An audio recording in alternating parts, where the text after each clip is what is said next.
Hello, আসসালামু আলাইকুম। আশা করি সবাই ভালো আছেন, সুস্থ আছেন। আজকে একটি ভিডিও নিয়ে আসলাম আবার আমার গার্ডেনের। আজকে আমি অ্যাকচুয়ালি দুই থেকে তিনটা বেগুন রাইপেন্ট হয়ে গেছে, ওটা উঠিয়ে নেব। ভালো থাকুন।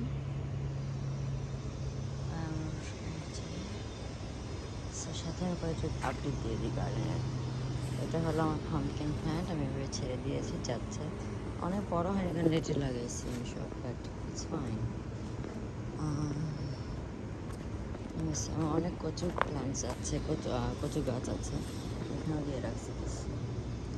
আর অনেক আগে ছিল আমার অনেক সিম গাছ, আমার করলা গাছে অনেক থাকে, অনেক ভ্যারাইটি করলা ছিল, অনেক ভ্যারাইটি লাউ লাগিয়েছিলাম, বাট আগে আমি গার্ডেন দেওয়ার কারণে ওগুলো মারা গেছিলো। সো এই যে আমার সিম, সো আমার প্রচুর সিম প্ল্যান্টস, বেগুন গাছ প্রচুর, আর সিম, এই দুটো আমার গার্ডেনে অনেক। এবার আমি এই যে এখানে গাছ বেডে দিয়ে দিয়েছিলাম, এখানে আমার রোদ্দুর খুব কম পড়ে, এই বেডে, পিছনের বেডে, আবার এখানে এই বেগুন গাছ, এগুলো আমি সব তুলে নেবো আজকে। কতগুলো তুলতে পারি দেখি, বাট এগুলো সব আমার সিডস থেকে হওয়া মরিচ, এবার আমি তুলে নেবো, বিকজ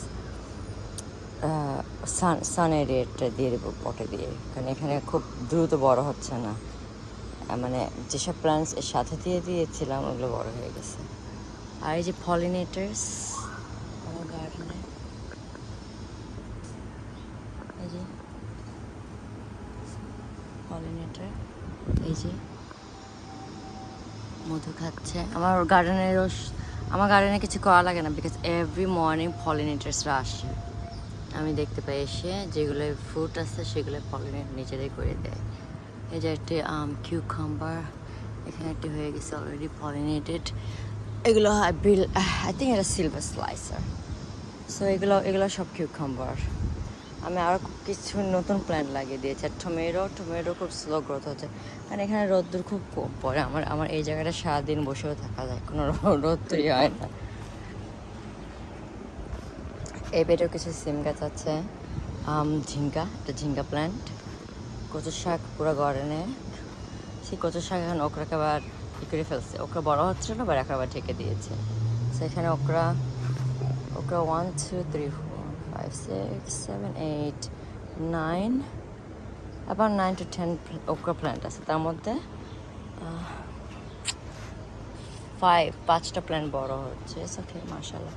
আর এখানে আরেকটা আছে করলা। সো এবার যেটা আমি করছি বাগানে, I was very disappointed at the beginning যখন আমার সব গাছগুলো মারা গেল। So what I did, I mixed everything, যেটা যেখানে গ্রো করতে হবে। সানফ্লাওয়ারগুলো মারা গেছে কিছু, বিকজ এই বেডে অনেক সানফ্লাওয়ার প্ল্যান্ট হয়েছিল, আমি উঠায় লাগানোর জন্য অনেকগুলো মারা গেছে। what can I do? আর এটা মাশাআল্লাহ, ভাবছিলাম হয়তো এবার লাউ অনেক দেরিতে ধরবে, বাট আই থিঙ্ক ফ্লাওয়ার আসা শুরু করছে, ধরে যাবে। আমি 1G কাটিং অলরেডি করে দিয়েছি। প্রচুর পাতাগুলো দেখেন অনেক বড় আছে নিয়ে। সো আমি আবার সব কিছু ডিলেড গ্রোথ, বাট এই যে পুরো গার্ডেনটা, ওইটা অন্য সাইডে, এখানে সবগুলো এখানে plants and different multiple variety. আর এই বেডে আছে শাক দেওয়া আছে, লাল শাক, স্পিনাচ, মালাপুর স্পিনাচ আছে, আর শসা গাছ মিক্স হয়েছে, সানফ্লাওয়ার। এর পিছনে যে সানফ্লাওয়ারগুলো আছে, এখানে 5-6টা গাছ ছিল, আমি যেগুলো তুলছি সবগুলাই ডেড। সো প্ল্যান্ট তোলার পর যদি কোনো কিছু মারা যায় খুবই কষ্ট লাগে। এখানে এগুলো মাশাআল্লাহ, আমার বেগুন হারভেস্ট এবার মাশাআল্লাহ সুন্দর হবে। সো এবার আমি বাগানের প্রথম ভেজিটেবল তুলে নিচ্ছি আজকে। এটাই আমার প্রথম ভেজিটেবল গার্ডেন থেকে তোলা। শাক খেয়েছি, বাট এগুলো খাওয়া হয়নি।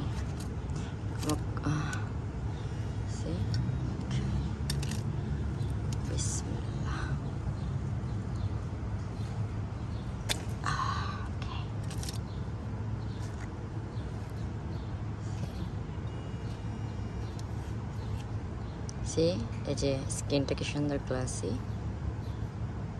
this is how you know it's ripened. এটা thick হয় গ্লাস, স্কিনটা গ্লাস। এটা যথেষ্ট বড় হয়েছে খাওয়ার জন্য, এটা perfect size. Hold on, let me show you my sunflower. See? Sunflower head এসেছে। আচ্ছা, সো এবার আমার প্ল্যান্টিং একেবারে see pollinators. So pollinators are all over my garden, so I have to do nothing. আম্মু, আম্মু, ওই ওখানে এটা কি তুলবো? কল ওই যে উস্তে নাকি ওটা তুলবো? দেখো, তুমি দেখে আসো। আর এই বেগুনটা তুলি, এটা তুলবো, দেখো। আচ্ছা, ওকে, আর একটা তুলতেছি। ওকে, it's gonna fall on the ground, so I'm put this here.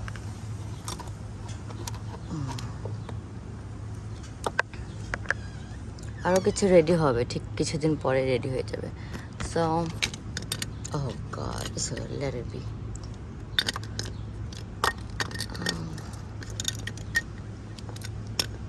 Okay, bismillah. See?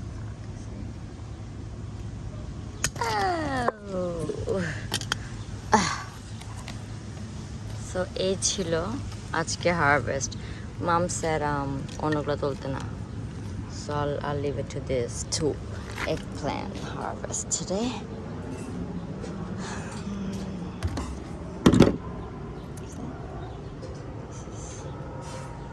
This is the size. This is the size. So এটি থাকবে, আর তো দেখিয়ে দিই। কচু এখানে এসে কত thick হচ্ছে। এটা করবো, এটা হলো আমি ড্রাই করবো সার্ভাইভ করার জন্য যখন ফল আসে। ও পিছিয়ে আমার আছে খেয়া। I thought my aunt picked all of them, but it's there. Some of them are there. What I'll do is I'll pick it from here and plant it somewhere else. Yeah. So eggplant pollinators are all over. যে দেখতে পাচ্ছেন আমার কিন্তু অনেক eggplants এসেছে। You see, অনেক মরিচ এসেছে। গাছগুলো যখনই বড় হয়েছে আমি জাস্ট একটা স্টেম থেকে উপরে কেটে দিয়েছি, জাস্ট পিক করে দিয়েছি, দেওয়ার পরে অনেকগুলো ব্রাঞ্চেস বের হয়েছে। So this is an example. I think I was gonna show you guys this one two.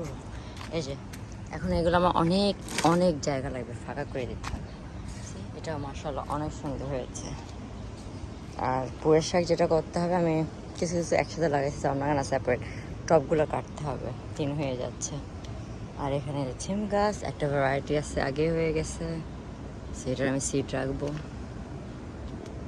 And that's good, কারণ আমাদের যেহেতু শর্ট সিজন অফ সামার, সব টাইপের ভ্যারাইটি থাকা ভালো। মানে লেস, কিছু 2 months, কিছু 3 months is the good thing. দেখাই এখানে যে ঝিঙ্গাটা আছে, দেখাই দে। সরি, এটাকে কলা বলা হয়, এটাকে উস্তে বলা হয়। সামাম আমরা যেমন ফিকে আরও আছে, কিছু হয়েছে। আমাদের দেশে সবাই করলা থেকে এই উস্তেটা বেশি লাইক করে। করলা লাইক করে, অনেক করলা আমাদের দেশে। এবার আমার প্রচুর করলার প্ল্যান্ট হতো, প্রচুর করলা হবে। বাট দ্য থিং ইজ, আমি অনেক টাইপের ভ্যারাইটি, আমি অনেক কালেক্ট করি different varieties. I think some I just lost it, কারণ আমি সিডের জন্য দিয়ে দিয়েছিলাম, but I lost it. So I have to, আমার খুঁজতে হবে, খুঁজে কিনতে হবে। কিছু বাংলাদেশ থেকে ছিল, সেগুলো আর অন্যের মধ্যে একটা আছে নাকি। এই ছিল আমার ভিডিও আজকের জন্য। সো এই যে গার্ডেনটার প্ল্যান্টস, আর দেখিয়ে দিলাম কোনগুলো আমি তুলবো। সবাই ভালো থাকুন, সুস্থ থাকুন, আবার নেক্সটে দেখা হবে মেবি আরেকটি হারভেস্ট নিয়ে। আল্লাহ হাফেজ।